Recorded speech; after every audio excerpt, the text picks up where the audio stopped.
Emily G. Tarolkar raised concern in the assembly over the accuracy of tourist data collected via road and rail, now managed by external agencies. He questioned the absence of department counters and asked how individual tourist percentages are being tracked. सगळ्यांनी international tourist आणि फ्लायटिंगचेर उलयला हांव तुका roadways आणि रेल्वेजचेर उलयता roadways आणि रेल्वेचे tourist जे येतात तो डेटा कसो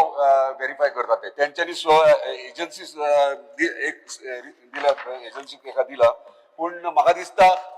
बॉर्डरीचेर म्हाका जो इतलो प्रश्न बॉर्डरीचेर काउंटर तुमच्या टुरिझम डिपार्टमेंटाचे ओ ह्या एजन्सीचे आसा काय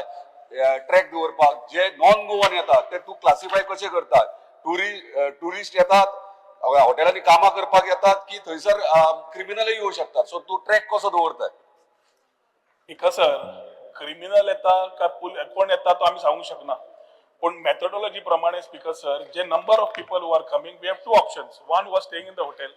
second is people who come inside ताजी पर्सेंटेज आम्ही कलेक्ट करतात plus nationally speaker sir one private limited म्हणून as a company for data collection appointed by the centre तांचो डेटा जो शेअरिंग जाता ताजे प्रमाणे आम्ही वो डेटा दिता ताजो तो क्रिमिनल असतलो काय बरो मनीस असतलो काय टुरिस्ट असतलो टुरिस्ट करू शकता पर्सेंटेज कॅल्क्युलेट कशें करता म्हणजे रस्त्यातल्या जे गाडयेतल्यान येता ताजे 15%